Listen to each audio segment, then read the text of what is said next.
Welcome everybody. It's really great to be able to present this webinar to you tonight. We do have a lot of material to get through, but hopefully you'll take away some really useful practical tips over the course of the evening. And a big shout out to the team that are online that are here to take your questions from both ISC and New South Wales DPI. So the agenda for this evening really is to just give you a little bit of background or a bit of a refresh around the role of Integrity Systems Company, the importance of the red meat integrity system, a little bit of background around what the two key elements to the integrity system are, so livestock production assurance and NLIS, and then we'll get into the really important part of the session, which is around the requirements that make up the livestock production assurance program and some really practical record keeping tips for you. So just to start off with, where does Integrity System Company fit into the red meat structure in Australia? So ISC, or Integrity Systems Company, is a subsidiary of Meat and Livestock Australia, which is a service provider to the industry. Now, MLA and ISC both provide industry services. Now, just the diagram that's there on your screen at the moment, the organisations in the top row, they're focused on policy and strategy. So they typically advocate or represent producers, and they represent producers to the key decision makers that make decisions on behalf of industry, particularly around how that levy is spent. Now, all these organisations on the slide here, they're all separate organisations with very discrete roles, but all these organisations work together to support the industry and build that future industry prosperity. So Meat and Livestock Australia is responsible for research, development and adoption and marketing activities on behalf of the red meat industry. We do that by collaborating with the Australian government and the wider red meat industry, and we invest in initiatives that contribute to producer profitability, sustainability or global competitiveness. And the way that that is done is through investing those levies, which are paid every time animals are transacted or moved along the value chain. Those levies are then matched by Australian government funds up to a certain cap, and they're then invested in either R&D or marketing activities under the direction or guidance of those industry representative bodies that I mentioned just a moment ago. So Integrity Systems Company, on the other hand, so as I said, a subsidiary of Meat and Livestock Australia, we manage and deliver Australia's red meat integrity system. Now, it's this system that underpins consumer confidence in on-farm production of Australian red meat. The red meat integrity system ensures that Australian red meat is safe to eat and fully traceable. It provides on-farm assurance, animal identification and lifetime traceability, and it underpins the livestock selling system, therefore giving confidence to buyers, retailers and consumers. So the red meat integrity system, as I said, it underpins consumer confidence in on-farm production of Australian red meat. But just a little bit of context as to why it's really important that we have this integrity system. The Australian red meat industry is a pretty serious business now. It's a $28 billion industry. It employs 400,000 people across 80,000 businesses and delivers products to 100 global markets. So the red meat integrity system is really important to that livestock industry, and it does that through an on-farm assurance component, and that is through the livestock production assurance program. And the other element which makes up the integrity system is identification and traceability of livestock, and that's managed through the National Livestock Identification System. So the integrity system, together, those two programs support our domestic and international markets, and it's because of this that our red meat from Australia is trusted and highly sought after. Now, the other thing to note, of course, is that there are many, many producers and many properties that make up the red meat integrity system.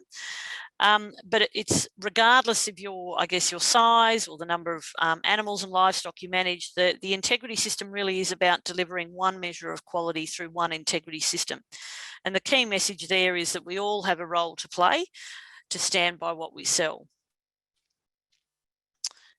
So just as a quick refresher, there are two programs which work together to underpin our industry's food safety and traceability on farm.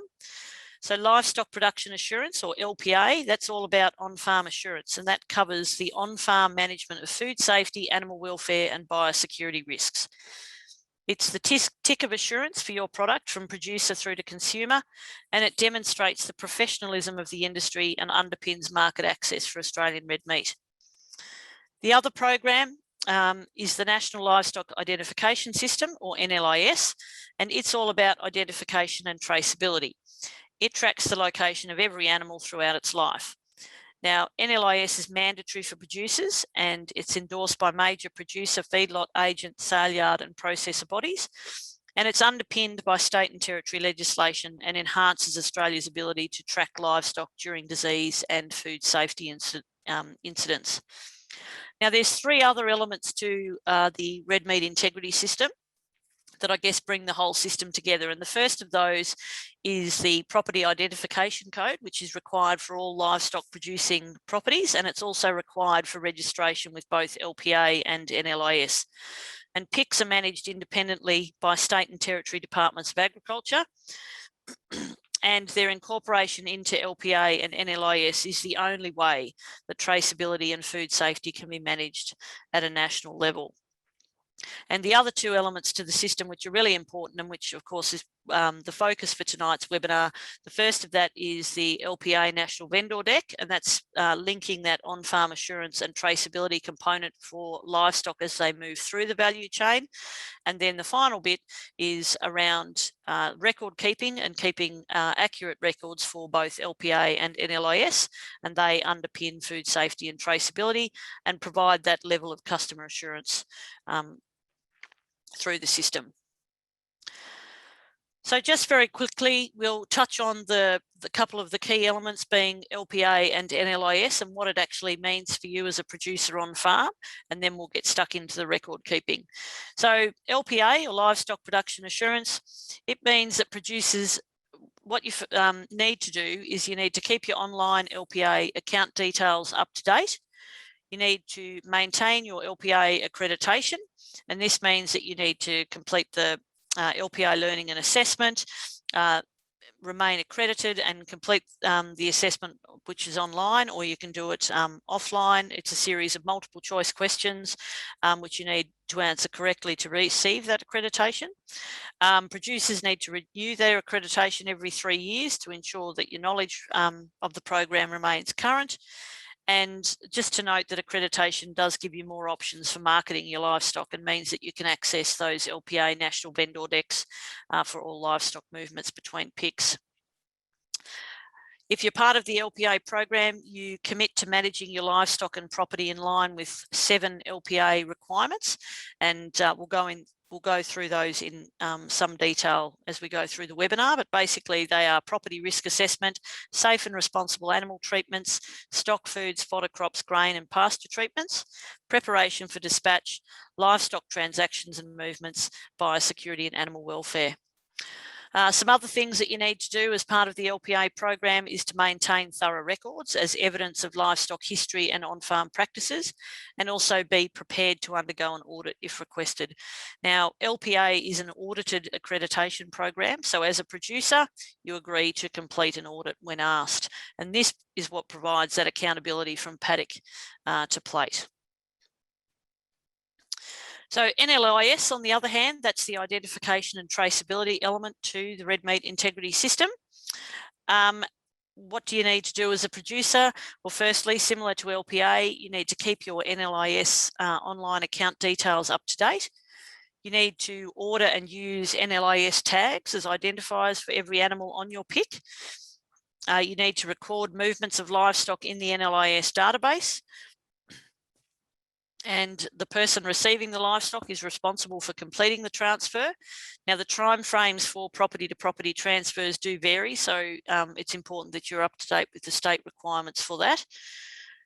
Producers need to regularly check their records on the NLIS database to ensure that transfers have been completed. And it's also recommended that you do a PIC reconciliation every year to ensure that the NLIS database is an accurate record of NLIS devices and livestock on your property. And as I said before, the element that brings the LPA and NLIS together is through the National Vendor Declaration.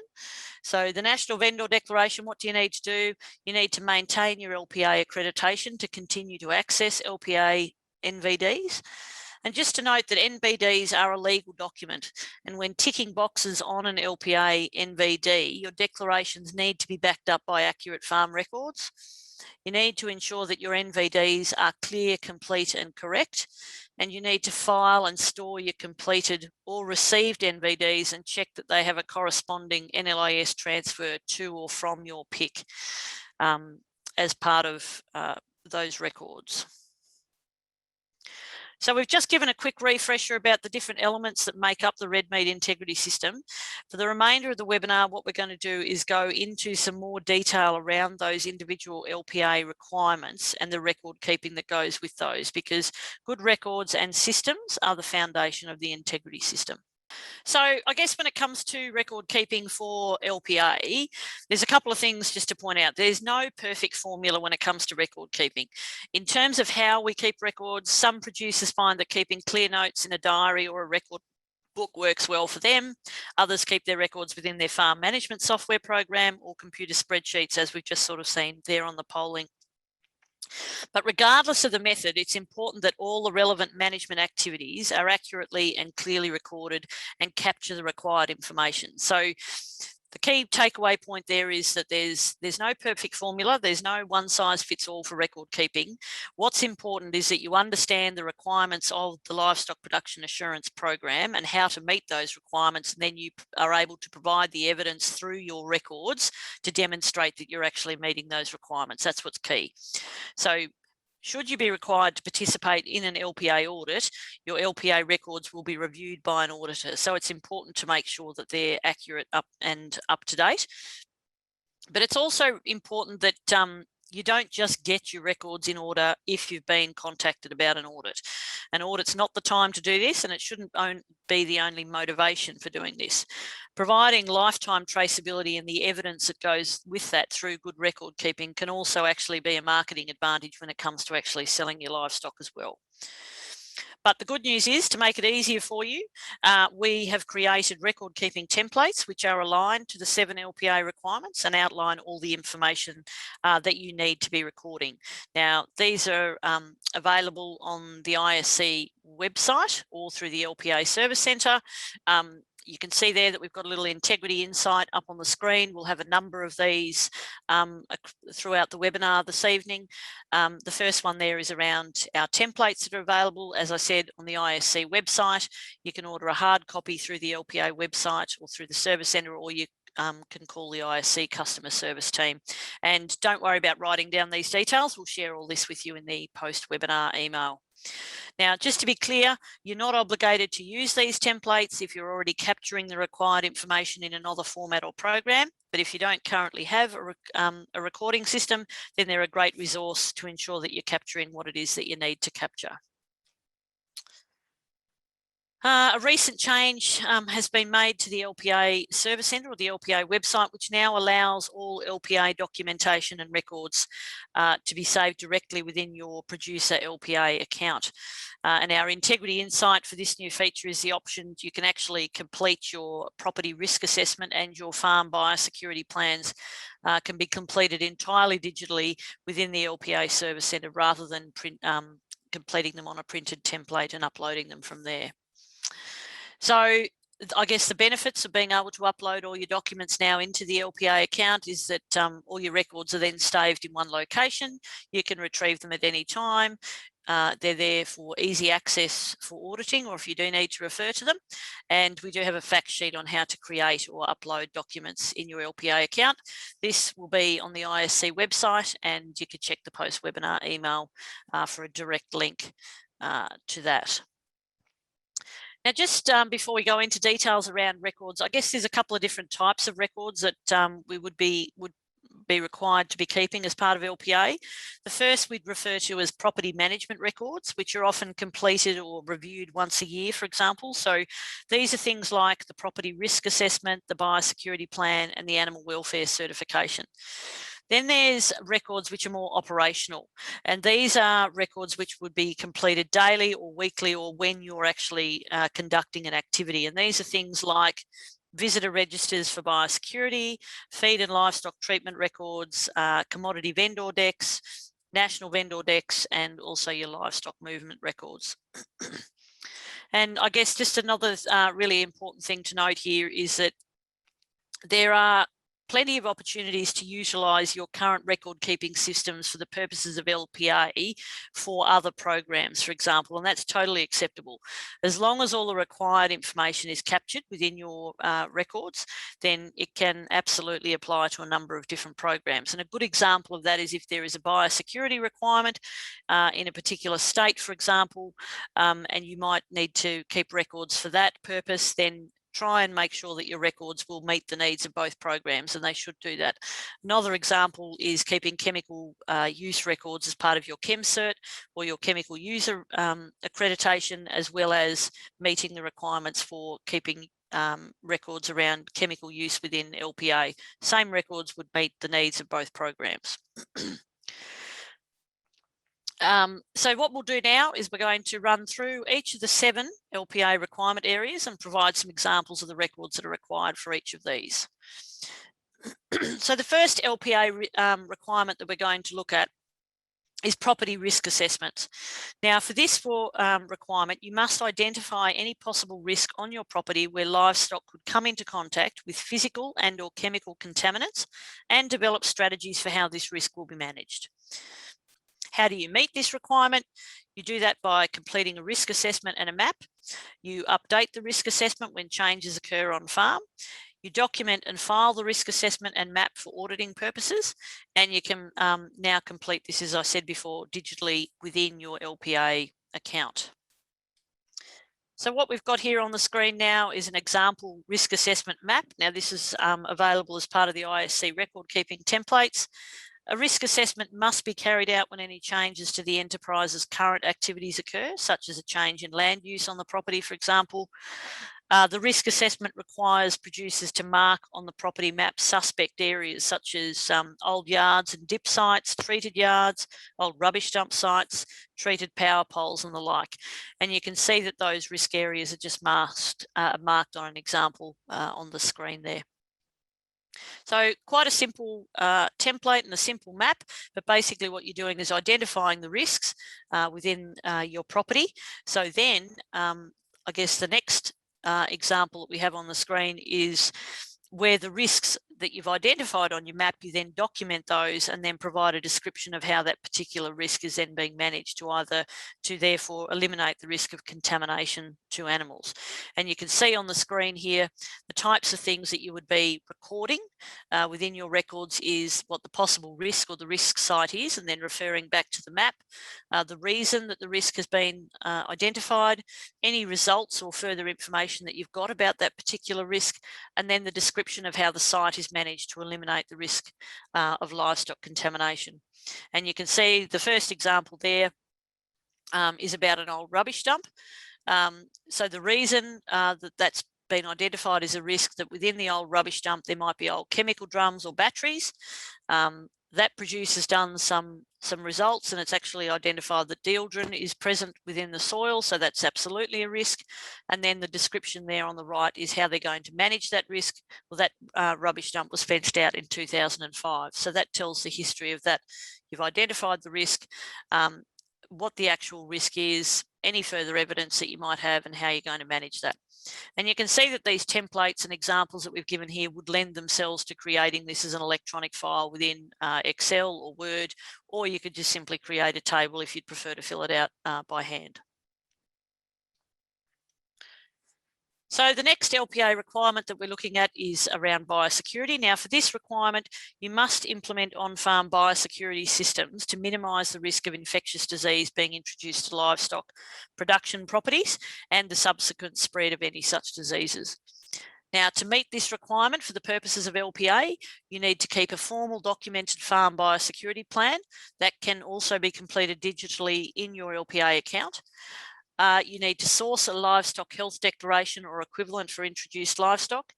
You need to have systems in place to notify unusual disease, illness or mortalities, and you need to keep records of movements of people, vehicles and equipment entering your property where both reasonable and practical. Now, some producers might have also completed a JBAS or a Yoni's farm biosecurity plan. This will also meet LPA requirements. Now, the other thing to note, particularly with biosecurity, is if you have used another program or template to create a biosecurity plan, and there are plenty of biosecurity plan templates out there, what you need to do is you just need to check that it covers all the required information from the LPA template to ensure that you're compliant with the biosecurity requirements for LPA, but then you will absolutely be able to use that template. And there are plenty of online versions of a biosecurity template as well. Now, just before we go off biosecurity, I'll move on to the example biosecurity plan template there. But basically what it is, you need to address managing and recording the introduction and movement of livestock in a way that minimises the risk of introducing or spreading those infectious diseases. Where reasonable and practical, control people, equipment and vehicles entering the property that would pose a potential risk of either contamination or the spread of infectious pests, diseases and weeds, and keep a record of movement. And also prevent and control animal diseases on farm by regularly monitoring and managing. Now, the key with biosecurity is to focus on what's relevant to your farm and your production system and any specific requirements that relate to your state and territory. It doesn't mean that you tick every box because some things may not be applicable to your situation. The important thing to consider is what risks apply to your farm, your risk appetite and your business, and how you're going to manage those risks. So a good example, so here on my property where we are in near Yass in essentially what's becoming an increasingly peri-urban area. So we actually have 7 neighbours here. We're a superfine merino production operation, a number of neighbours with small herds and small sheep flocks, particularly in crossbreds. And we also have a river that goes through our property. So our biggest issues in terms of biosecurity are lice and also weeds travelling through the river system. So things like fencing and weed control are our biggest priorities for farm biosecurity. If you're in a completely different area, different production system, those risks might not even be relevant to you. You might have to deal with other more significant risks. But the key with biosecurity is it's no one size fits all. It's very much around what's relevant to you and to your operation. On the screen there now, another ISC record keeping template. This one is for a property visitor register that can be used if needed. And you're basically capturing things like the date, the name, the organisation, person's signature, and contact details and why they were there, and in particular part of the farm that they visited, time in and time out. Now, not only are you keeping these records for meeting requirements of LPA and to prepare yourself for an audit if that was required, but these types of records will also be very useful, for example, if you do deal with an incursion of pests, diseases and weeds later on. So you can go back to your records and go, oh yes, well I had this particular visitor at this time, and if I'm seeing a weed infestation in a particular area, well you might be able to identify the source of that and then be able to manage it accordingly going forward. So the next requirement that we'll look at is animal welfare. Now, animal welfare is a really important requirement of LPA that was introduced in October 2017. So to meet this requirement, you need to have a copy of the standards and guidelines accessible as a reference. The person responsible for the property and the LPA accreditation has received training in the standards and guidelines through the LPA learning module and has a certificate to be evidence of that, and also that staff involved in livestock husbandry are familiar with the contents of the standards and guidelines and have been trained in a manner that's consistent with those guidelines. So the integrity insight there is that download the standards and guidelines and save it to your computer so that your team members know where it is and they can access it when they need it. You don't need to print it off and have a hard copy, for example. You can just bookmark it on your computer. But yes, you absolutely need to have that as readily available for yourself as the LPA accredited producer, plus any staff that are working with or responsible for livestock husbandry on farm. And from a record pointing view for animal welfare, it's a requirement that you complete that LPA learning and receive a certificate of completion and have that available as well should you be required to do an audit.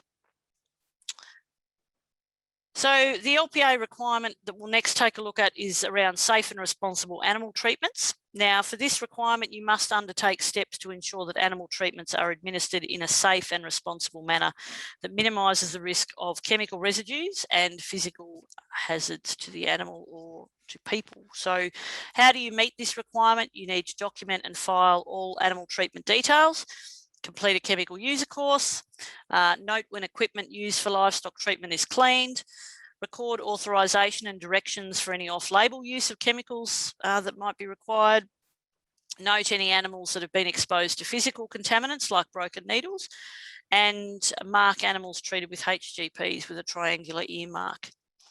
Now, the integrity insight there, little practical tip, is to keep records for a minimum of 3 years in accordance with state legislation, or for the time that the livestock are on the pick, whichever is longer. So an example livestock treatment record we have up here on the screen at the moment for you is just capturing details like the treatment date, the description, the location and the number of the livestock, the product trade name, the batch number is quite important, the dose rate, the dipping or the jetting rate, and the approximate live weight of the animals that were being treated. Take a note of the withholding period or the export slaughter interval, which can quite often be different. And it's also good to note the date safe for slaughter. So rather than having to go back and calculate it as you're about to load animals on the truck to make sure they're not still within a withholding period, note that down when you're actually treating them on the time at the time. And also a good idea to keep a note of who actually treated them. And the practical tip there, the insight is that you can also ask your supplier to add the vet product batch number and expiry date and withholding period details to the invoice when you purchase your products so that you can get them and have them as a ready reckoner for your treatment records. And if you don't know what the withholding period is or the export slaughter interval, you can visit the Australian Pesticides and Veterinary Medicines Authority website, and we'll share those contact details with you in the post-webinar email. So as another part of this requirement is the need for a chemical inventory record. So here we've just got an example on the screen. Again, you can create this in a spreadsheet or a Word doc, or just hand draw it, or you can grab these templates online from ISC, or also you can order a hard copy of these.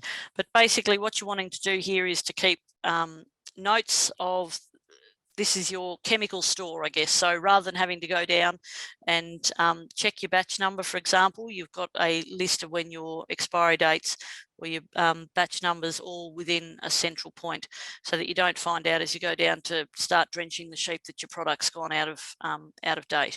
Because if you are audited, they will want to look at your chemical inventory. And very important, this is fairly standard practice as well. This is another thing that's not just required for your livestock production assurance. This would be something that would also be required as part of your farm chemical user accreditation as well.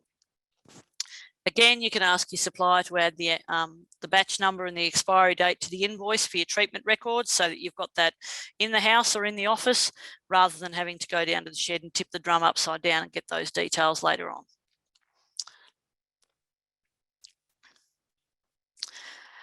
The next requirement that we'll take a look at is stock foods, fodder crops, grain and pasture treatments. So for this requirement, you must guarantee that animals are not exposed to foods containing chemical contamination or fed animal products. So to meet this requirement, you need to keep records of all agricultural chemical treatments on farm. You need to document any introduced stock feed. You need to have management systems to identify livestock that may have become contaminated. You need to map or list the treated or any contaminated sites, and you should also source and file all your commodity vendor decks that accompany any introduced stock feed as well. So here we have an example of a crop pasture and paddock treatment record. So things that you should be capturing here, and again, this is fairly standard practice for your farm chemical use as well. So again, an example of where records for one program will also apply. As long as you are capturing all the information that's required for LPA, then this record would apply for both. So the date of application, the paddock, the crop that was treated, the area that was treated, who did it, what the application rate was, wind direction is also something quite useful and important to capture, particularly from a farm chemical use thing, the tank mix, the product, the rate, batch number, all those types of details. Here on the screen, we've got an example of a grain and fodder treatment record. So this is something like hay and silage. And again, very important if you're asked to produce a commodity vendor deck, if you're on selling feed later on as well. So again, the date, the ID of where it was stored or the location, what the product was that was treated, how much it was treated, the application rate and who did it, and then details around the chemical. So the name of the product, the chemical rate, the batch number, withholding period details, the date that's then safe to feed that out, and any other information as well. And here's an example of some a way that you might like to keep records around any introduced stock feed. So again, the date, the feed stuff, the amount that was brought in, the origin of the feed stuff, the commodity vendor deck or equivalent reference number if you've got that, any residue analysis if that was completed, the storage location and where it was signed. And these types of records, I'm sure you're starting to see that, I mean, across, if you were creating a spreadsheet, for example, this would have other uses across your business. So at the end, you could do this on a financial year basis, for example. You could start to build in some cost information as well. And then you're starting to see, well, this is how much I'm purchasing over a year, or you could look at how much you're purchasing and giving to particular grades of stock and things like that as well. This one here is just a livestock feeding record, so again would be useful. I'm thinking particularly in a drought situation, for example. Things that you'd want to capture in this information would be your the description of the feed stuff, where it's been stored, the mob that it was fed to, and the feeding period, so start and finish, and then the person responsible for the activity. And again, other applicable uses might be from a work health and safety point of view. So if you were to have an incident and have to deal with that incident, you could go back and see a little bit more detail about when and who may have been doing a particular activity. So hopefully you're seeing that this record keeping requirements for LPA has value across the rest of your business as well. Just a little bit of information really quickly on the commodity vendor deck. So the commodity vendor deck needs to be, well, basically all introduced stock feed should be accompanied by a commodity vendor declaration to guarantee that the feed purchased is safe from chemical contamination. Now, the commodity vendor deck needs to provide details of the chemical that was used to treat it, the rate and the date of the chemical application, and the relevant withholding period or export slaughter interval or the export animal feed interval as shown on the chemical label. Now, in the when you don't get a commodity vendor deck, you do need to assess the risk and keep a record of it. Alternatively, you can have a sample tested for residues. Now, we will provide a link to the commodity vendor deck in the post-webinar email when we send that out in the next day or two. So the next requirement that we'll take a look at is preparation for dispatch of livestock. Now, for this requirement, you must guarantee that livestock are fit to transport and ensure that they experience minimal stress and contamination during assembly and transport. So how you meet this particular requirement is that you need to ensure all livestock are fit to load. You need to record transport details, including the vehicle rego and the key times in the transport and in the lead up to, and you need to document and file all your national vendor decks and record reports of animals which may have been exposed to any physical contaminants. Now, the really key practical tip here is to keep a copy handy of the Is the Animal Fit to Load guide, or the Fit to Load guide. It's got some really handy pictures in there, particularly useful looking at injured animals, or animals that might have had cancer or injuries, but also helps with looking at condition score, particularly in drought as well. Here's just an example of a preparation of livestock for dispatch record that you might like to keep. So things like the date, the number of head, the description, the date and time of yarding, the date and time of dispatch, and any further notes that you might have had there. So, and again, really useful over a year, for example, or if you're wanting to go back and look at particular history of an animal. For the requirement, which is livestock transactions and movements, you basically got to guarantee that animals sold are not exposed to food safety hazards and that they meet all traceability requirements should a safety issue occur. So how do you go about meeting this requirement? You need to record all purchases and sales. You need to keep copies of all national vendor decks. You need to record the vendor's name, address and PIC, record the livestock details and their description, keep records of all animals purchased while within a withholding period or export slaughter interval, and document animals that may have been exposed to any physical contaminants. Okay, so Lisa Burrows from New South Wales DPI, we might just get you to unmute yourself. So when we were preparing for this webinar, you were telling us that this has been a real issue in New South Wales at the moment. So can you just give us a bit more information about what's happened and why it's really, really important to get these transfers right? Thanks, Deanna, and thanks, Kathleen. So in New South Wales, DPI and local land services have had some instances where New South Wales properties have been buying sheep via Auctions Plus, for example, like even from other states, and gathering them on their property, and they didn't record the movements in the NLIS database, and then on-sold the sheep in different mobs, and then at the next property, some of the sheep were diagnosed with foot rot, but because the previous movements hadn't been recorded in NLIS, these sheep are nearly untraceable, and it makes it really difficult for the district vets to trace and contact previous properties and to manage the endemic disease.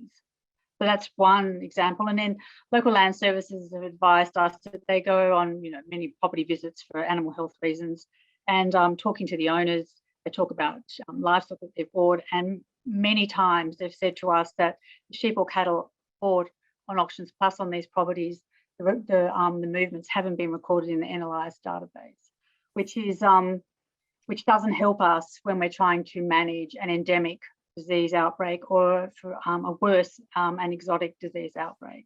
So we need to be able to trace animals to be able to manage those problems. Great, thanks, Lisa. Really practical example of why, why getting this stuff right is really, really important. So back to you, Kathleen. Thanks so much, Dean. Thanks, Lisa, for that really great practical example there. So one of the parts of that requirement is around the national vendor deck, and make sure that you're actually completing those. So the biggest tip to stand by what you sell is to fill in every LPA NVD correctly. And the aim is to make sure that every NVD is filled out so that it is clear, complete and correct. Now I will just chat a little bit about the NVD. Very quickly. So the questions in part A of the NVD are often where producers need a bit of a hand. Now, these are the questions about the animal's history. Now, this information is crucial for food safety and market access. So the key here is to stay on the safe side. And if in doubt, tick yes. And importantly, check your records to be sure. Now, the only question where you would not tick yes to stay on the safe side is the question about the livestock ownership. If you've bred the livestock, then you need to tick yes. However, if you've purchased one or more animals that are in the consignment covered by the NVD, then you need to tick no and indicate the most recent date of purchase. Now, the other thing to note to be really careful of with the NVD in part A is the consigned to and the destination. of the consignment. Now, sometimes these can be different and they have different property identification codes, and it's important that you identify this on the NBD. In the consigned to section, you must record the full name and address of the person and or company that the livestock are being consigned to. And in some instances, the address given in the consigned to is different to the actual physical location that the livestock are being sent to. And a really good example of that is when you're transporting livestock to be sold at a sale yard. The consignee would then be the agent and the destination is the sale yard location. Now, there's lots and lots of tips on filling in the national vendor deck, so it is clear, complete and correct, and we'll share these with you after the webinar. The other part, or the final step in part A of the NVD, is the declaration. Now, when you tick the box on your LPA NVD, you are guaranteeing that your on-farm practices meet the LPA requirements and ultimately customer expectations. And your tick and your signature needs to be backed up by accurate farm records. And of course, for those that are LPA accredited, you also now have access to the faster, easier eNVD system. It's more accurate than paper forms and ensures that the latest version of the NVD are being used, reduces time and duplication spent completing livestock assurance and health declarations. It reduces the cost of storing and retrieving historical consignments for auditing purposes, for example, or any other admin purposes that you might need, or if you're going up and updating your record keeping, for example, and you need to go back and access them, it's really easy to do if you're on the eNVD platform. And you don't need to wait for new NVD books to arrive. And stakeholders in the value chain can also log in and view consignments, including receivers, based on their pick. Now, the eNVD is not just a national vendor deck, it's actually a system for completing all your consignment paperwork digitally, including livestock assurance and health declarations. And you can access the eNVD system by logging in using your LPA login details, and you can start creating consignments from there. So the other aspects to this particular LPA requirement were around recording livestock movements through the national NLIS. So you must record all your livestock movements onto your PIC and the NLIS database to remain LPA accredited. Now, if a producer is selected for an audit, the auditor will review whether the transfers for livestock moved onto their PIC have been recorded on the database accurately. The integrity insight there is that state legislation also requires that the buyer or receiver of the livestock completes the transfer on the database, and that penalties may be imposed by your state and territory government for failing to complete those transfers as required. Here's just an example of some record keeping templates, the details that you might like to capture to meet that LPA requirement for livestock purchases. So this is for animals that are moving onto a property. So date, the NVD serial number, details around the number of stock and the destination paddock. That helps, of course, with biosecurity, the breed, the sex, the vendor name, address and pics for any of those historical issues, or if you might need to go back to a vendor, for example, and any other observations that you might have seen with that particular group of animals. The one here on the screen is for livestock sales and movement records, so for animals going off the property. So again, keeping an eye on keeping details of the date, the NVD serial number, the number of stock, the paddock where they were on the property before they left, the breed, the sex and the destination. So again, thinking back to Lisa's example around foot rot, for example, it's really useful if you've got a record of where all those animals have been, where they've moved. So then you might even be able to manage quarantine and biosecurity better on your individual property, for example. So that's taken us through each of the LPA requirements and what's required to meet each of those, I guess, elements of the program, and then some examples of the record keeping that you can do. I just wanted to touch very briefly before we finish up on audits and what actually is involved. But basically, I guess the key message there is that don't panic, that audits are actually about identifying areas for practical improvement on farm. It's a condition of LPA accreditation that producers agree to participate in an audit. Refusal to participate may result in your accreditation being withdrawn. Audits can be conducted now both remotely or on farm. What happens if you are selected for an audit is that you'll receive notification and an information pack that will help you prepare for the process. Now, producers selected for a remote audit can upload evidence of your record keeping and documents directly into your LPA account, where they are then reviewed by an auditor. So remote audits don't typically include an on-farm visit. Now, LPA audits are conducted each year to ensure that the management systems introduced by our livestock producers comply with those LPA rules and standards. And they really are just a check that Australia's red meat integrity system is working, and therefore it's providing that customer assurance to our customers all around the world. Now, all LPA accredited producers may be audited. People selected for audits are selected at random from the database of all the LPA accredited producers, and that includes producers with just a few livestock. There's about 3,000 audits conducted each year, and reviewing your on-farm practices against the audit checklist, regardless of whether or not you've been identified for an audit or chosen to do an audit, will help you identify any areas that may need attention, not only before an audit, but certainly just in terms of you getting your record keeping up to date. And as I said right at the start, it's a good idea not to just start record keeping when you've been identified for an audit. And it's important to know that your LPA records that we've just been through will absolutely be reviewed by an auditor. So it's really important to make sure that these are accurate and up to date. So what happens if issues are identified during an audit? So if the issue is minor, the auditor can record an observation, which means that you as a producer should consider taking action to improve the relevant practice on your property. So an example here would be such as not obtaining a commodity vendor deck for purchase fodder, or not correctly completing an NVD where the destination and consigned have a different address, for example. If the issue is more significant, the auditor may raise what's known as a corrective action request, or a CAR, which means that you actually need to take action to ensure that compliance with the LPA requirements is demonstrated, and that this evidence then needs to be provided in order to close out that CAR. Now, an example of a common CAR is where there is no biosecurity plan in place, or there's discrepancies between national vendor decks and NLIS transfers on the database.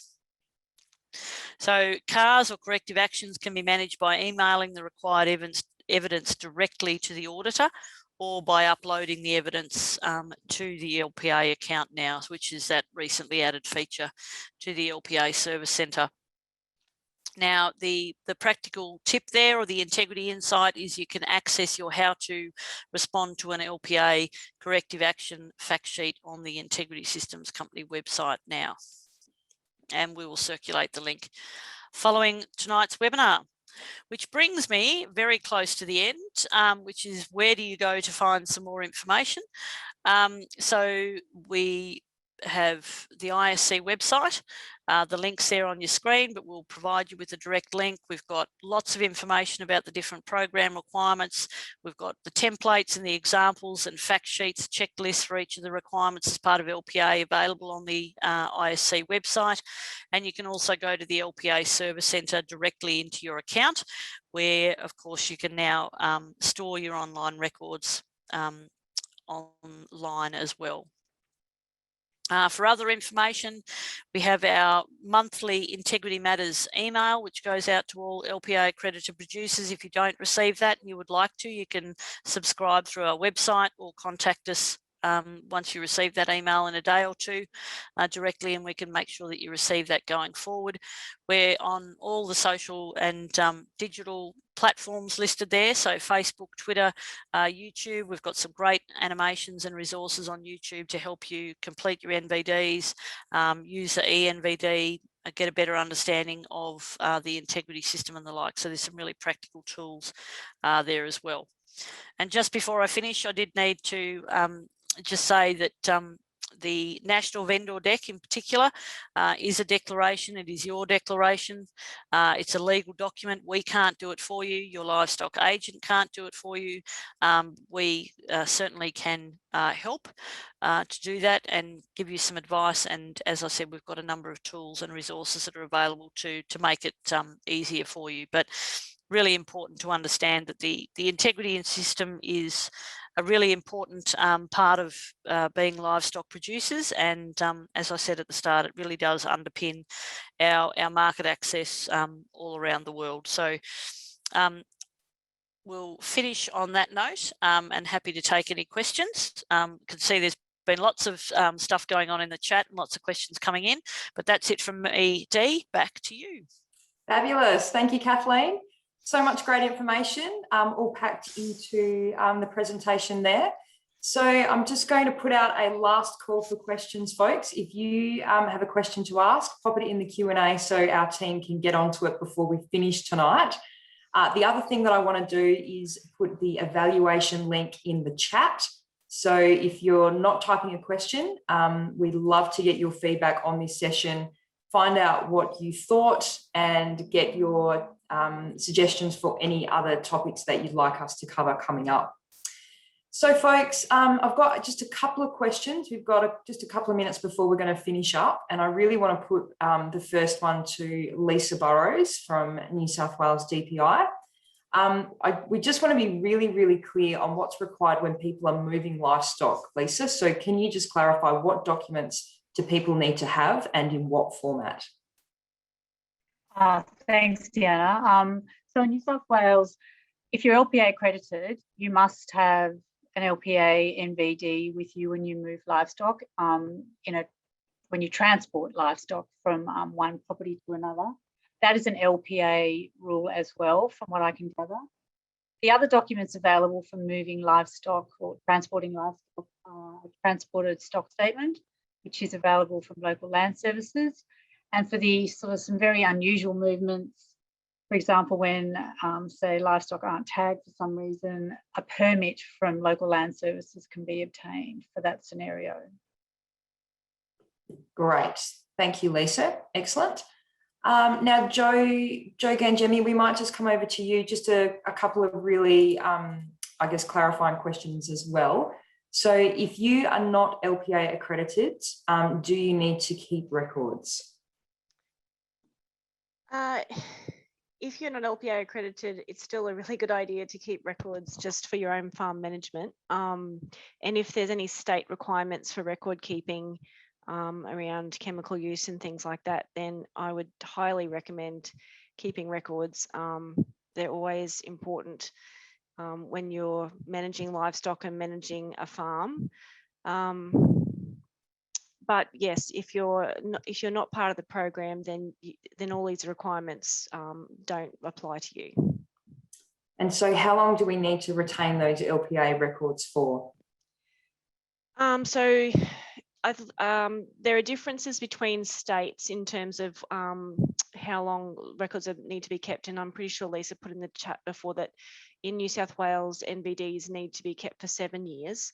So on our advice on the ISC website is, for LPA, it's 3 years. But if your state says you need to keep some of those records for a longer time, then you must, because that's your state's requirement, or for the length of the livestock on the pick. So if you've purchased in animals and the NVD has come with them, so say you've bought bulls or rams, you need to keep the NVD that came with that bull or ram until the bull or ram is no longer on your pick, because you need that information about that animal and the entirety of the time that you're managing it. So that it's not one straight answer, I'm sorry. So that's, yeah, whichever time frame is the longer, for as long as the animals are on your pick, or if that's the longest time, or if the longest time is what your state requirements are, or if the animals are sold and gone, and 3 years is the LPA requirement. If that's the longest time, that's how long you need to keep it.